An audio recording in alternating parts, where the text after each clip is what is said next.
Saat Amerika Serikat kehilangan cengkeramannya atas dominasi global, dunia diam-diam menulis ulang naskah ekonominya.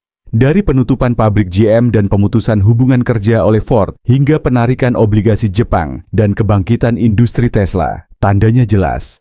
Tatanan multipolar baru sedang muncul. Sementara Amerika tetap berpegang pada America First, negara lain terus melangkah maju. Pertanyaan sesungguhnya, akankah AS beradaptasi atau disingkirkan oleh sistem yang dulu dibentuknya? Selamat datang di Penjelajahan Elang. Dalam video hari ini, kita akan mengeksplorasi topik yang telah memicu banyak perdebatan. Tapi pertama-tama, penafian singkat. Konten dalam video ini dimaksudkan hanya untuk analisis dan tujuan pendidikan. Ini tidak mewakili pandangan dari posisi politik atau organisasi manapun. Mari kita mendekatinya dengan pikiran terbuka dan pemikiran yang objektif.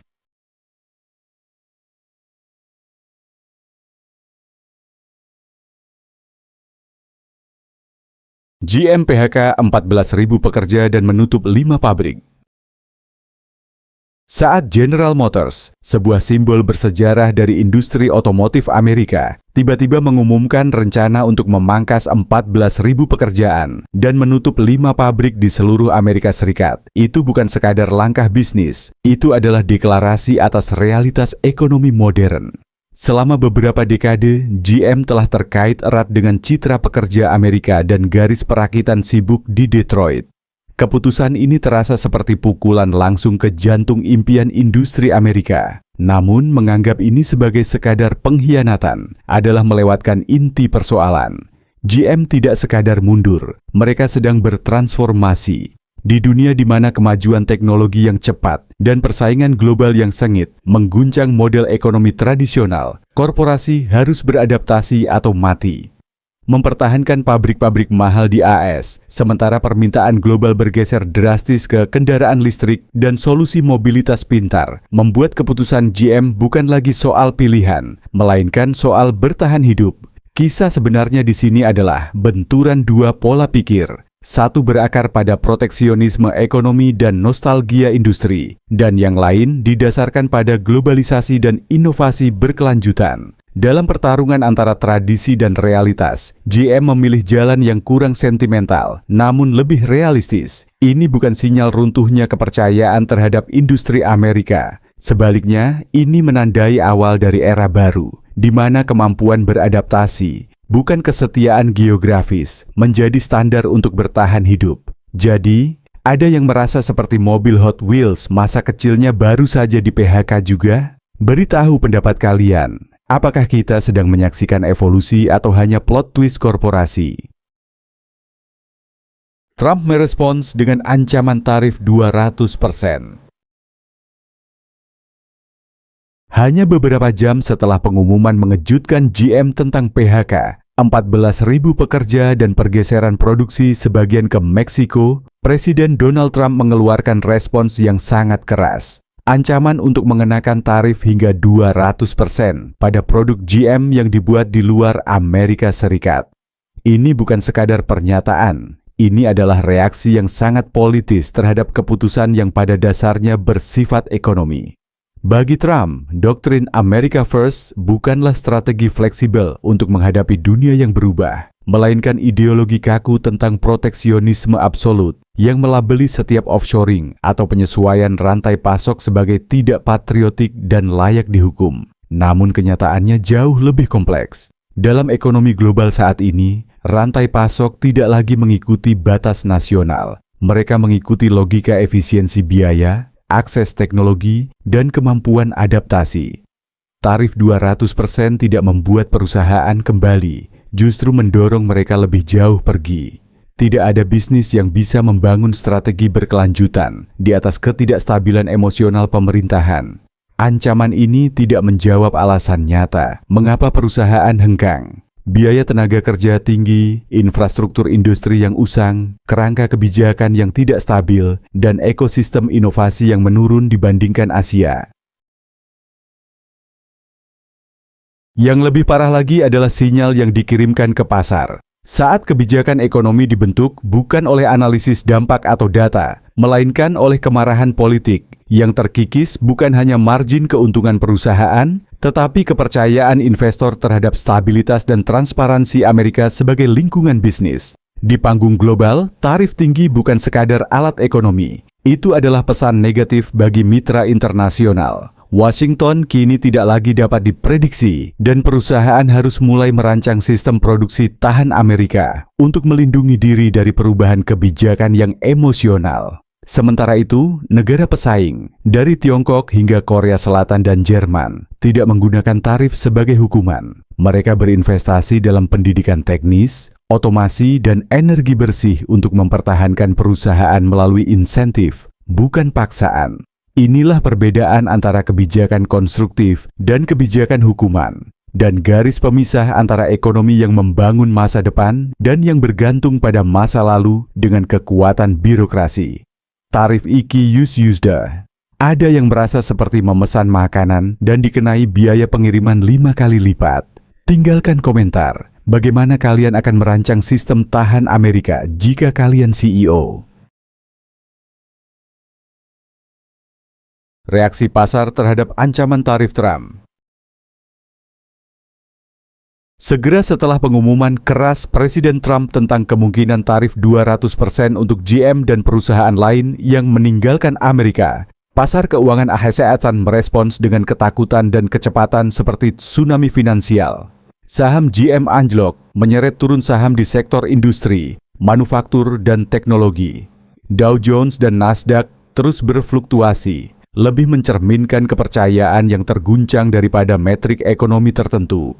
Kejatuhan sementara ini bukan sekadar kepanikan. Ini adalah manifestasi nyata dari kebenaran mendasar. Pasar keuangan adalah peta kuantitatif dari kepercayaan. Ketika investor merasa bahwa kebijakan ekonomi didorong lebih oleh emosi pemimpin daripada analisis makroekonomi, mereka tidak menunggu untuk menganalisis, mereka kabur. Satu tweet mungkin meningkatkan popularitas politik dalam jangka pendek, tetapi tidak bisa menutupi pelarian investasi jangka panjang. Dan pada saat perusahaan multinasional mengalihkan operasi ke wilayah yang lebih kompetitif seperti Asia Tenggara, India, dan Eropa Timur, ketidakstabilan kebijakan Amerika adalah alasan utama mereka tidak kembali. Konsekuensinya bukan sekadar nilai pasar yang hilang. Ini adalah pengikisan daya tahan ekonomi Amerika Serikat terhadap guncangan global. Ekonomi yang kuat tidak dibangun di atas tarif tinggi untuk memerangkap bisnis, tetapi dibangun di atas kebijakan yang konsisten, institusi yang transparan, dan strategi pengembangan jangka panjang. Jika Amerika terus mengatur ekonominya berdasarkan emosi, ia berisiko kehilangan lebih dari sekadar kepercayaan investor. Ia berisiko mengeluarkan dirinya dari daftar negara yang dianggap sebagai surga strategis bagi bisnis di abad ke-21. GM sedang bermain catur global. Saat lanskap industri global mengalami restrukturisasi besar, di bawah tekanan revolusi teknologi dan krisis iklim, General Motors tidak menghadapi masa depan dengan taktik lama. Alih-alih mempertahankan gagasan benteng manufaktur Amerika dengan segala cara, GM telah bergeser ke medan permainan baru, di mana skala bukan lagi kunci, melainkan kendali atas rantai nilai masa depan. GM tidak lagi melihat dirinya hanya sebagai pembuat mobil. Mereka sedang memposisikan ulang sebagai perusahaan teknologi mobilitas global, menginvestasikan puluhan miliar dolar ke dalam kendaraan listrik, kecerdasan buatan, platform kontrol cerdas, dan teknologi baterai generasi berikutnya. Ini adalah langkah revolusioner, melepaskan diri dari definisi tradisional raksasa industri dan memasuki wilayah platform teknologi global yang terintegrasi.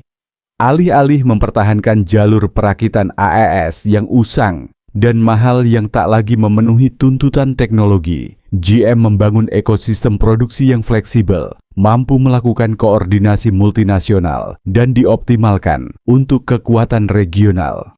Ini bukan sekadar strategi bertahan hidup. Ini adalah cetak biru kepemimpinan di dunia, di mana rantai nilai super baru sedang muncul, didorong oleh energi bersih, perangkat lunak, AI, data seluler, dan infrastruktur digital. GM memahami bahwa berfokus hanya pada produksi akan menyebabkan keterbelakangan. Namun jika ia mengendalikan fondasi teknologi mobilitas, ia bisa menentukan bagaimana orang akan bergerak selama 50 tahun ke depan. Dengan kata lain, GM sedang bermain catur global, bukan untuk melindungi bidak lama, tetapi untuk menguasai papan baru. Tempat pion hari ini bisa menjadi raja esok hari.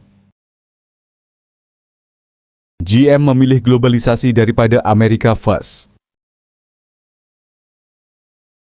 Di permukaan, keputusan GM untuk menggelontorkan lebih dari 20 miliar dolar ke dalam penelitian dan produksi kendaraan listrik, sebagian besar di pasar luar AS seperti Tiongkok dan India, membuatnya menjadi sasaran empuk bagi kaum nasionalis ekonomi. Tapi lihat lebih dalam, dan jelas bahwa ini bukan pengkhianatan. Ini adalah hasil dari perhitungan strategis jangka panjang yang dirancang selama bertahun-tahun di bawah tekanan integrasi global. Selama beberapa dekade, pasar Amerika Serikat menjadi pusat dari strategi setiap produsen mobil besar. Namun lanskap telah berubah. Populasi yang menua, regulasi emisi yang ketat, dan basis konsumen yang jenuh telah mendorong Amerika keluar dari perannya sebagai mesin pertumbuhan utama. Sementara itu, Tiongkok dan India dengan kelas menengah yang tumbuh pesat, kebijakan EV yang agresif, dan investasi infrastruktur energi terbarukan muncul sebagai pusat pertumbuhan otomotif yang sebenarnya. GM memahami bahwa menggantungkan seluruh masa depan perusahaan pada satu pasar, bahkan di negara asalnya, tidak lagi sejalan dengan logika ekonomi global. Risiko harus didiversifikasi, produksi dioptimalkan, dan operasi dibawa lebih dekat ke konsumen masa depan. Ekspansi ke Asia bukan sekadar pilihan ekonomi, itu adalah keharusan untuk bertahan hidup. Bagi GM, globalisasi bukan sekadar kata kunci yang sedang tren, itu adalah peta bertahan hidup, di mana setiap keputusan mempertimbangkan bukan hanya biaya dan keuntungan, tetapi juga ketahanan terhadap guncangan politik, bencana alam, dan gangguan rantai pasok. Sementara America First digerakkan oleh emosi politik jangka pendek, GM dipandu oleh rasionalitas jangka panjang, memasang taruhannya pada pasar yang bisa menghasilkan pendapatan berkelanjutan dalam 20 tahun ke depan, meskipun berarti mendapat reaksi balik dari pemerintah ASN untuk saat ini. Ford menanggapi kritik dengan logika bertahan hidup. Di tengah tekanan politik yang meningkat terhadap korporasi besar, Ford menjadi berita utama setelah mengumumkan akan memangkas 2.000 pekerjaan di ASS dan mengalihkan fokus ke teknologi robotik dan baterai. Banyak yang melihat ini sebagai pengkhianatan terhadap pekerja Amerika, tetapi CEO Jim Farley menawarkan sudut pandang yang berbeda, keberanian menghadapi permainan baru dengan aturan baru. Pertanyaannya yang kini terkenal, apakah Anda lebih memilih kehilangan 2.000 pekerjaan hari ini atau 20.000 dalam 5 tahun, merupakan tantangan langsung terhadap ilusi keamanan dalam pola pikir proteksionis lama. Ford tidak bisa terus bermain dengan aturan lama saat Tesla telah menulis ulang seluruh permainannya. Tesla tidak memiliki dealer, tidak memiliki jalur perakitan warisan, tidak bergantung pada suku cadang impor. Mereka mengontrol seluruh rantai nilai, dari penambangan litium hingga perangkat lunak AI. Yang paling mencolok, mereka bergerak secepat perusahaan teknologi, bukan produsen mobil tradisional. Untuk bertahan, Ford harus bertindak seperti startup raksasa, menginvestasikan 50 miliar dolar dalam robotik, baterai solid state, manufaktur fleksibel, dan penjualan langsung ke konsumen. Perusahaan ini sedang menjalani operasi sendiri, bukan untuk keuntungan jangka pendek, melainkan untuk menjamin kelangsungan hidup di ekosistem baru, di mana kecepatan, teknologi, dan adaptabilitas menjadi kunci keberhasilan. Di era globalisasi ini, patriotisme tidak lagi tentang menjaga segalanya tetap domestik, melainkan menjaga daya saing bangsa di panggung dunia. Dan jika harga untuk menyelamatkan masa depan Ford adalah mengorbankan sebagian masa kini, maka itu adalah keputusan paling berani yang bisa dibuat sebuah perusahaan. Jepang mengguncang dengan tsunami finansial. Di lanskap politik global saat ini, di mana konflik tidak lagi hanya terjadi di medan perang tetapi juga dalam strategi mata uang, investasi, dan pasar keuangan, langkah Jepang adalah serangan diam dengan dampak tsunami finansial. Jepang, pemegang asing terbesar surat utang pemerintah Aeleilas, telah menjual sebanyak 1,7 triliun sekuritas pemerintah Allahyarlam. Ini bukan sekadar pergeseran investasi, ini adalah pernyataan geopolitik diam. Jika Amerika Serikat ingin bermain perang dagang dengan tarif, maka Tokyo akan membalas dengan senjata yang dulu dianggap tak terkalahkan oleh Amerika, dolar Amerika Serikat dan sistem keuangan itu sendiri. Langkah ini membuat imbal hasil obligasi AES melonjak, memberi tekanan berat pada dolar, mengguncang investor global, dan membuat Wall Street seperti dihantam gempa berkekuatan 8 skala Richter. Namun guncangan yang lebih dalam terletak pada psikologinya. Bahkan sekutu setia seperti Jepang pun kini tidak tinggal diam. Itu menandakan titik balik strategis, tatanan pasca Perang Dunia II, dengan Amerika Serikat di pusat dan dolar sebagai satu-satunya mata uang sejati, mulai retak. Bayangkan ini, jika Tiongkok, Arab Saudi, Korea Selatan, atau bahkan India, negara-negara yang semakin aktif dalam kerjasama keuangan bilateral, mengikuti jejak Jepang, seluruh sistem keuangan berbasis dolar bisa kehilangan pijakan dasarnya. Dan skenario itu tidak lagi terdengar mustahil. Penjualan ini bukan hanya reaksi terhadap tarif yang ditujukan pada Toyota, Honda, atau Nissan, tetapi mencerminkan evaluasi ulang yang lebih luas atas kepercayaan terhadap Amerika Serikat yang semakin tidak dapat diprediksi. Pemerintah yang memberlakukan tarif sesuka hati, menarik diri dari komitmen global, dan membuat kebijakan lewat tweet. Tidak bisa lagi mengharapkan dunia untuk mempercayainya tanpa syarat. Dengan satu klik, Jepang membunyikan lonceng keras. Kekuatan lunak tidak terletak pada ancaman, tetapi pada kemampuan mengguncang seluruh sistem tanpa mengucap sepatah kata pun. Langkah Jepang lebih dari sekadar keuangan, ini adalah pesan strategis. Ketika bahkan sekutu dekat menjual obligasi AS, itu menunjukkan memudarnya kepercayaan pada stabilitas Amerika. Ini bukan sekadar soal tarif, ini soal bersiap untuk dunia di mana dolar AS-an tidak lagi tak tersentuh. Bagi saya ini bukan pelarian, ini adalah kejelasan. Dan jika AES tidak segera mengkalibrasi ulang pendekatannya di panggung global, gempa finansial Tokyo mungkin hanyalah guncangan awal dari pergeseran yang jauh lebih besar yang akan datang. Ford mundur dari manufaktur domestik. Dalam sejarah industri Amerika, Ford lebih dari sekadar bisnis, itu adalah ikon nasional. Tempat lahirnya jalur perakitan otomatis, mobilitas massal dan impian memiliki mobil bagi setiap warga negara. Tapi abad ke-21 tidak lagi berpihak pada nostalgia. Saat Ford mengumumkan pemangkasan 2.000 pekerjaan di Amerika Serikat sambil menginvestasikan lebih dari 50 miliar dolar ke dalam robotik, AI, baterai solid state, dan pabrik pintar, banyak yang menyebutnya sebagai kemunduran. Kenyataannya, ini adalah operasi yang diperlukan pada tubuh industri yang menua, yang tidak lagi fleksibel, tidak lagi mampu melawan virus globalisasi dan percepatan teknologi. Di dunia di mana pesaingnya bukan lagi GM atau Chrysler, tetapi perusahaan seperti Tesla yang tidak memiliki dealer, tidak memiliki pabrik lama, tidak memiliki anggaran iklan besar, Ford harus bertransformasi. Tidak ada waktu lagi untuk sentimentalisme. Pilihannya jelas, menjadi bagian dari museum industri atau menjadi pelopor masa depan pasca industri. Transformasi itu tidak mungkin jika Ford tetap terikat pada model produksi yang usang, sistem distribusi kuno, dan biaya operasional yang berkali-kali lipat lebih tinggi dari para pesaingnya. Menarik diri dari manufaktur domestik bukan berarti mengkhianati Amerika. Itu berarti menolak model yang rusak untuk menyelamatkan ribuan pekerjaan masa depan. Di bawah permukaan yang tenang, ini adalah revolusi diam, di mana perusahaan meninggalkan panggung kota asal untuk membangun stadion global, tempat mereka bisa bersaing dengan aturan baru, lebih cepat, lebih bersih, lebih pintar. Ford sedang melakukan upgrade untuk berlomba menuju masa depan, dan saya di sini masih berjuang memperbarui Windows dari 2012.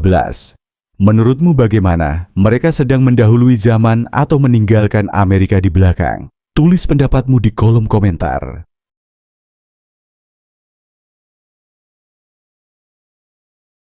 Tesla, peradaban baru dalam dunia manufaktur. Sementara perusahaan tradisional berjuang untuk melakukan digitalisasi, mengurangi staf, dan merancang ulang operasional agar tetap relevan dengan zaman, Tesla memilih jalur yang sepenuhnya berbeda. Ia tidak menyesuaikan diri dengan sistem lama. Ia membangun sistem baru. Dunia tertutup, otonom, dan digerakkan oleh teknologi di mana perantara tidak diperlukan. Saat GM dan Ford masih bergantung pada jaringan global pemasok, dealer, dan produksi berbasis batch, Tesla langsung menuju tahap akhir, melakukan segalanya secara internal, dari menambang bahan mentah seperti litium, merancang baterai, memproduksi perangkat keras, mengembangkan perangkat lunak dan AI, hingga penjualan langsung, layanan purna jual, bahkan jaringan pengisian daya miliknya sendiri. Singkatnya, Tesla bukan hanya produsen mobil, ia memiliki seluruh ekosistem mobilitas masa depan. Dan yang luar biasa, Tesla mempertahankan kecepatan inovasi layaknya startup, bahkan saat melakukan skala seperti raksasa teknologi. Tesla menyerupai peradaban industri baru sepenuhnya, di mana setiap aturan produksi, konsumsi, dan perdagangan ditulis ulang.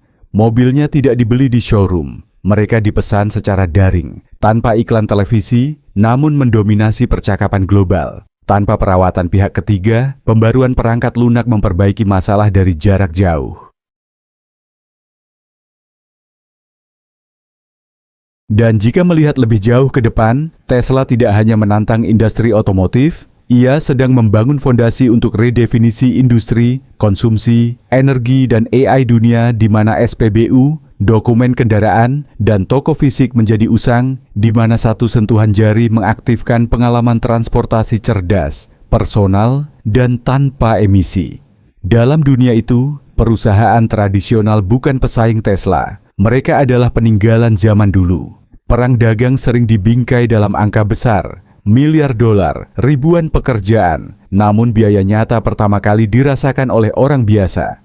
Saat AS memberlakukan tarif pada Tiongkok dan kemudian Uni Eropa, Jepang, Meksiko, dan lainnya, tujuannya adalah melindungi industri domestik. Namun alih-alih membawa pekerjaan pulang, kebijakan ini justru membebankan biaya finansial pada konsumen Amerika. Harga makanan, barang rumah tangga, dan elektronik mulai naik secara tidak terduga. Mesin pencuci piring yang dulu dibuat dari suku cadang Korea, dirakit di Meksiko, dan dikirim melalui Kanada kini menjadi lebih mahal, hanya karena satu pajak mendadak dalam rantai pasok. Industri otomotif menjadi contoh utama. Mobil dengan suku cadang asing melonjak ribuan dolar, memaksa pembeli menunda pembelian, atau memilih model lama yang kurang efisien. Biaya hidup melonjak, namun kualitas hidup tidak membaik.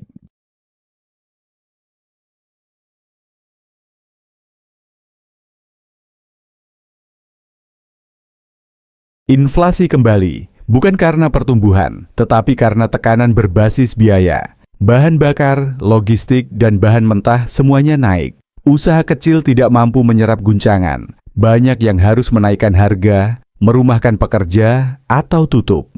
Orang Amerika kini terjepit antara biaya hidup yang naik dan upah yang stagnan. Masalahnya bukan siapa yang menang secara global, tetapi apakah warga biasa masih bisa mempertahankan standar hidup dalam dunia yang ditentukan oleh ketidakstabilan kebijakan. Yang lebih parah, tidak ada jalan kembali yang mudah. Setelah perusahaan multinasional menginvestasikan miliaran dolar ke pabrik di India, Vietnam, atau Hungaria, mereka tidak akan kembali ke Ohio hanya karena patriotisme. Modal mengalir ke tempat-tempat seperti Singapura atau Frankfurt, di mana ada kejelasan jangka panjang. Kekecewaan publik tidak hanya muncul di kolom opini, tapi juga terlihat dalam pemilu yang bergejolak dan kebijakan ekstrim. Sistem politik semakin menjauh dari kehidupan nyata. Pada akhirnya, perang dagang bukan hanya soal tarif atau kepentingan nasional. Ini adalah uji tekanan sosial. Apakah Amerika masih bisa menepati janji kepada pekerja, konsumen, dan keluarga kelas menengah yang membangun American Dream? Efek riak pada warga Amerika biasa. Perang dagang sering dibingkai dalam istilah miliaran dolar dan penutupan pabrik, namun beban sebenarnya jatuh pada orang-orang biasa. Saat ASN memberlakukan tarif pada Tiongkok dan negara lain untuk melindungi industri domestik, itu tidak membawa kembali pekerjaan. Sebaliknya, tarif tersebut justru menaikkan harga makanan, elektronik, dan mobil, menghantam konsumen secara langsung. Dari mesin pencuci piring hingga kendaraan, biaya melonjak karena rantai pasok terganggu. Sementara inflasi naik, bukan karena pertumbuhan, tetapi karena guncangan kebijakan. Usaha kecil menderita, dan keluarga menghadapi biaya hidup yang lebih tinggi dengan pendapatan yang stagnan. Yang lebih buruk, perusahaan global yang memindahkan pabrik ke Vietnam atau India tidak akan kembali hanya karena patriotisme. Investor kini beralih ke pasar yang stabil, bukan yang emosional. Hasilnya, kekecewaan publik, politik yang terpolarisasi, dan ketidakpercayaan yang tumbuh. Perang dagang ini bukan sekadar soal ekonomi. Ini adalah ujian apakah Amerika masih bisa melindungi rakyat yang membangun American Dream. Eskalasi global dari perang dagang. Apa yang dimulai sebagai kampanye untuk mengurangi defisit perdagangan antara Amerika Serikat dan Tiongkok, kini telah berkembang jauh melampaui ketegangan bilateral. Semakin lama berlangsung, semakin tampak kenyataan yang mengkhawatirkan. Sistem perdagangan global kehilangan kemampuannya untuk mempertahankan konsensus. Uni Eropa yang lama bergantung pada akses ke pasar AS tidak merespons dengan kemarahan tetapi dengan tindakan struktural, mendorong kemandirian teknologi, memperkuat aliansi intra-Eropa, dan memposisikan euro sebagai alternatif yang layak terhadap dolar AS. Jepang, sekutu keamanan penting, menyampaikan pesannya melalui alat keuangan yang tenang, namun mematikan, seperti menjual ratusan miliar obligasi AS, mengancam fondasi stabilitas ekonomi Washington. Sementara itu, Tiongkok, yang kini tidak lagi hanya bertahan, mengubah waktu menjadi senjata terbesarnya. Mereka memperketat kontrol atas perusahaan Amerika di daratan Tiongkok, membatasi ekspor bahan tanah jarang, dan yang terpenting, mempercepat pengembangan teknologi domestik untuk mengurangi ketergantungan pada Barat. Setiap negara memasuki konflik dengan caranya sendiri, namun semuanya memiliki kesadaran yang tumbuh. Mereka tidak bisa lagi hidup dalam sistem di mana kekuatan perdagangan terkonsentrasi sepenuhnya di tangan Washington. Asimetri pasca Perang Dunia Kedua ini sedang ditantang oleh lensa abad ke-21 yang berfokus pada multipolaritas, kekuatan bersama, dan redefinisi peran sentral dalam tatanan global. Bahaya sebenarnya bukan pada apakah tarif 10% atau 25%, tetapi bahwa setiap tarif baru mengikis kepercayaan global terhadap keadilan dan stabilitas sistem perdagangan secara keseluruhan. Dan setelah kepercayaan itu hilang, tidak ada perjanjian dagang yang bisa menghentikan runtuhnya kerjasama internasional layaknya domino. Restrukturisasi tatanan ekonomi global. Di balik bayang-bayang perang dagang AS-Tiongkok dan runtuhnya kepercayaan pada perdagangan bebas, sebuah pergeseran diam, namun secara strategis eksplosif sedang berlangsung. Tatanan ekonomi global sedang ditulis ulang, bukan dengan AS di pusatnya, dan bukan oleh pedoman lama pasca Perang Dunia II. Pusat dari restrukturisasi ini adalah Tiongkok, bukan hanya rival ekonomi terbesar Amerika, tetapi juga satu-satunya negara yang saat ini mampu membangun jaringan perdagangan investasi keuangan yang komprehensif, terorganisir, dan jangka panjang yang menjangkau antar benua. Sementara ASEAN menarik diri dari perjanjian multilateral seperti TPP dan mengadopsi kebijakan unilateral America First, Tiongkok memilih jalan berbeda. Memperluas inisiatif Sabuk dan Jalan (BRI) menjadi strategi geoekonomi menyeluruh yang mengintegrasikan infrastruktur fisik, jalan, rel pelabuhan, infrastruktur keuangan, pinjaman, FTA, sistem pembayaran alternatif, dan infrastruktur digital, telekomunikasi, AI, fintech, untuk membentuk rantai nilai lintas benua yang beroperasi secara independen dari AS.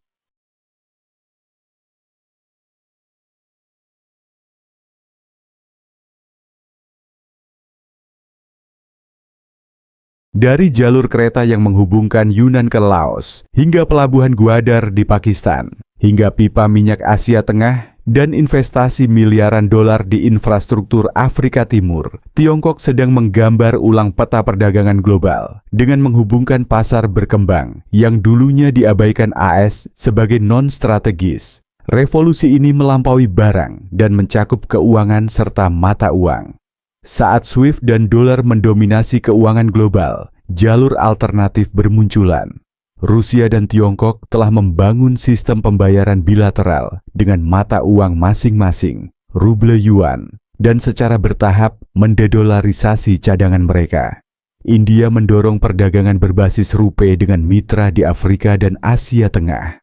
Eropa, demi menjaga perdagangan dengan Iran meski terkena sanksi AS, mengembangkan Instex, sistem alternatif yang independen dari SWIFT. Ini bukan gerakan terpisah. Mereka mewakili munculnya tatanan perdagangan keuangan paralel, di mana perdagangan tak lagi membutuhkan Washington, transaksi tak memerlukan dolar, dan kesepakatan tak bergantung pada tanda tangan Gedung Putih. Secara perlahan namun pasti, dunia sedang diprogram ulang, bukan lewat revolusi, tapi lewat serangkaian langkah strategis pragmatis yang dipimpin oleh negara-negara yang dulu disisihkan oleh tatanan lama. Bahkan beberapa sekutu tradisional Amerika, seperti Prancis dan Jerman, tidak tinggal diam. Seruan untuk otonomi strategis Eropa, diversifikasi cadangan mata uang, dan mengurangi ketergantungan teknologi pada ANS tidak lagi menjadi slogan, tetapi menjadi fondasi dari strategi industri dan keuangan baru Uni Eropa. Apa yang membuat restrukturisasi global ini berbeda adalah bahwa ia tidak didorong oleh kebangkitan satu kekaisaran menggantikan yang lain, tetapi oleh pergeseran terdesentralisasi kekuatan ekonomi.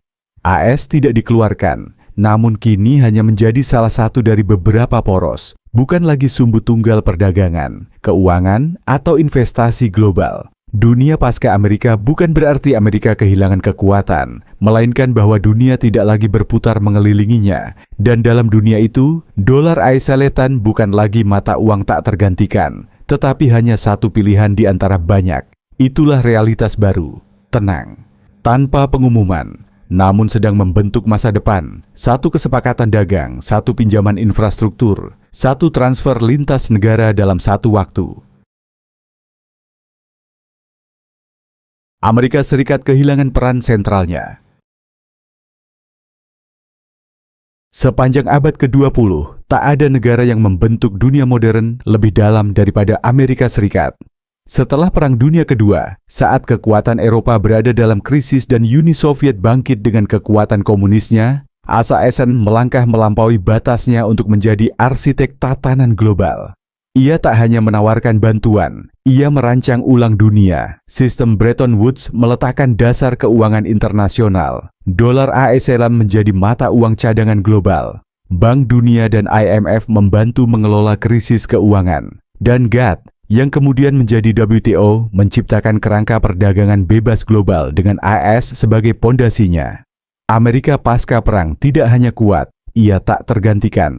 Ia memiliki kekuatan keras, militer, keuangan, dan kekuatan lunak, nilai demokrasi, teknologi, budaya, serta kemampuan menulis aturan, menafsirkan, dan menegakkannya saat diperlukan. Dunia tampak berputar mengelilingi Washington, dari pasar keuangan hingga forum internasional, dari aliansi militer hingga sistem perdagangan multilateral.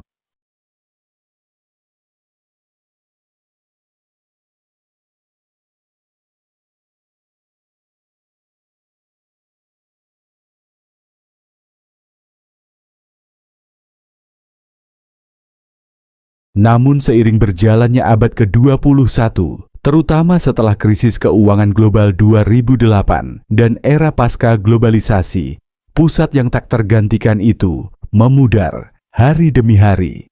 Pertama, kekuatan finansial Amerika pedang tak terlihatnya telah terkikis oleh utang publik yang masif, penggunaan berlebihan sanksi finansial, dan ketergantungan tinggi pada pengaruh moneter.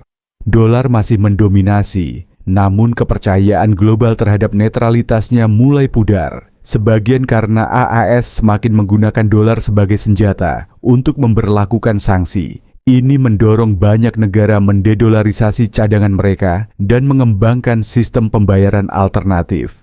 Kedua, Pengaruh diplomatik Amerika Serikat melemah, diganggu oleh kebijakan yang berfokus ke dalam negeri, isolasionisme, dan kepemimpinan yang tidak konsisten antar pemerintahan.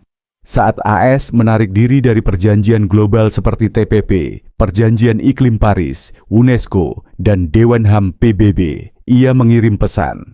Amerika tidak lagi ingin memimpin, tetapi hanya ingin melindungi kepentingan langsungnya. Sementara itu, dunia tidak diam. Tiongkok mengisi kekosongan strategis dengan inisiatif sabuk dan jalan, menghubungkan infrastruktur dan perdagangan lintas benua tanpa melalui Washington. RCEP, salah satu perjanjian dagang terbesar dunia, ditandatangani tanpa partisipasi AS, namun mencakup hampir seluruh Asia Pasifik. Negara-negara di Timur Tengah, Afrika, dan Amerika Latin kini membangun koridor keuangan dan perdagangan regional tanpa persetujuan Barat.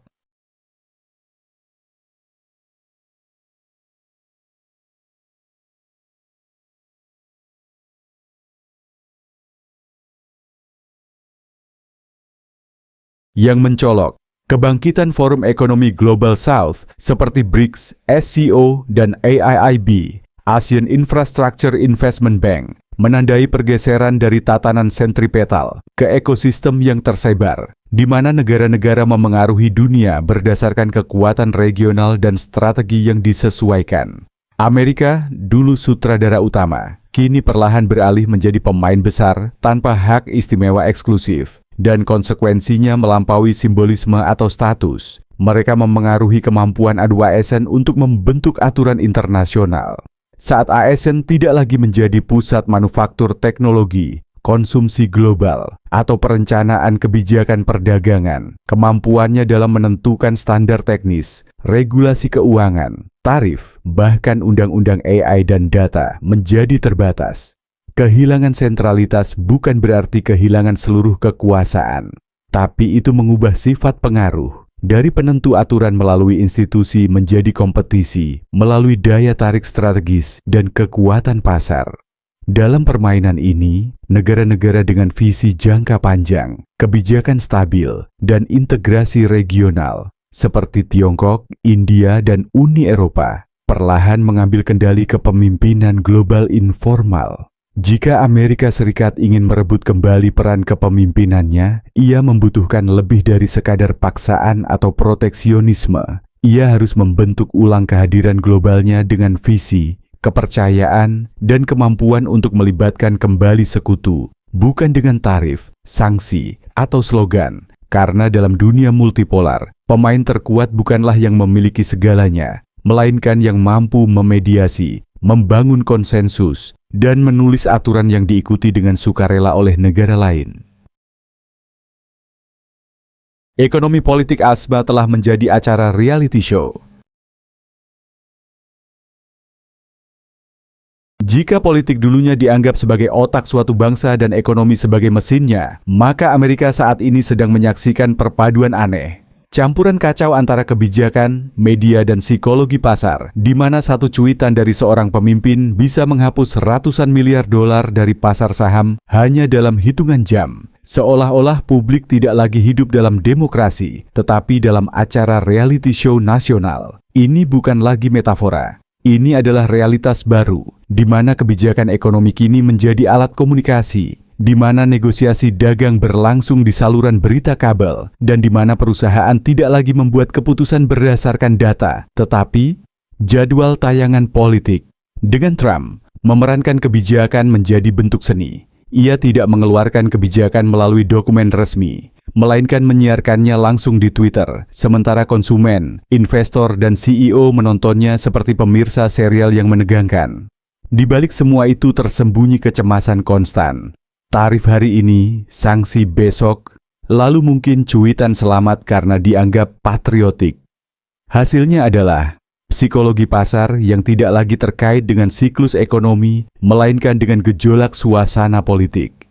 Investor mulai bertindak seperti penggemar setia, bereaksi berlebihan, tidak sabar, dan selalu khawatir mereka akan dikeluarkan dari episode berikutnya jika bertaruh pada plot twist yang salah. Amerika, yang dulu dikagumi karena mampu memisahkan politik dari bisnis, kini telah mengaburkan batas-batas tersebut.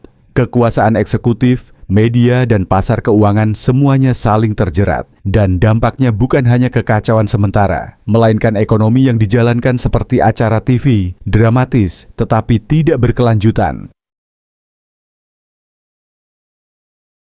Tesla, peradaban industri baru.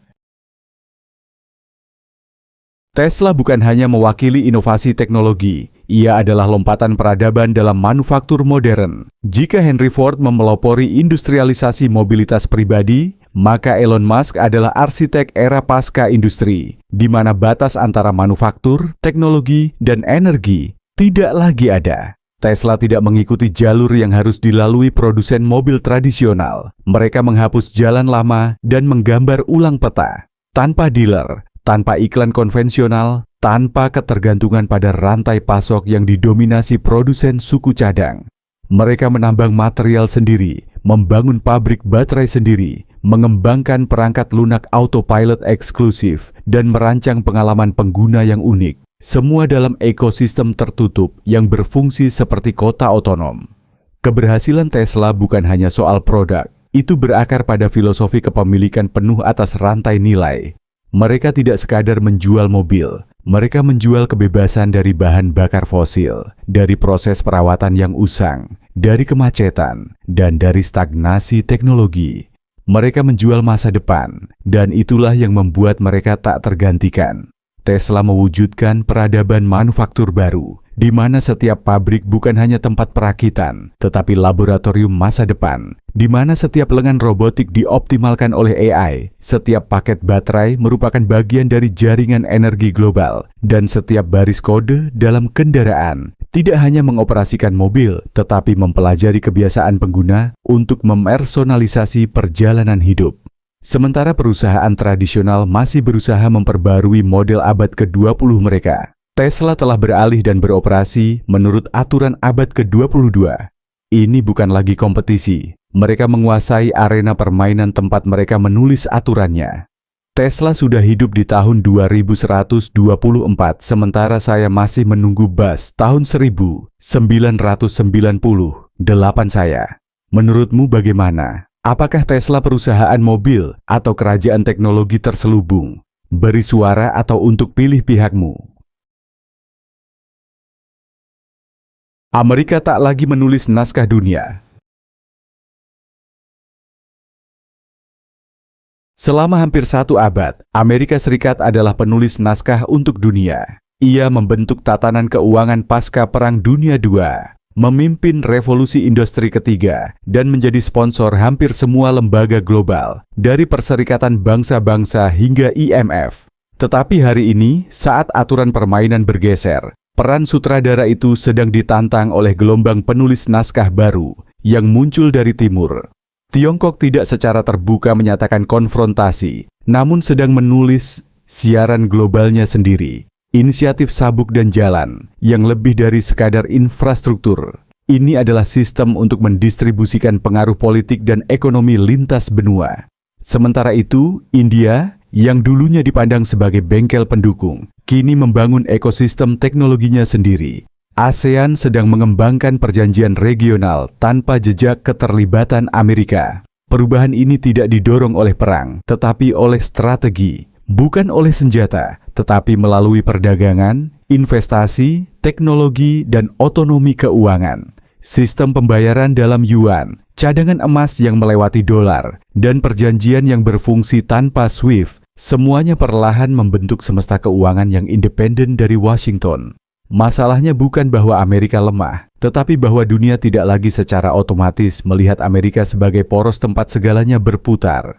Dan saat negara lain mulai menulis naskah mereka sendiri, menentukan peran mereka sendiri, dan mengarahkan narasi strategis mereka sendiri, peran ASM sebagai penulis naskah global utama tidak lagi terjamin.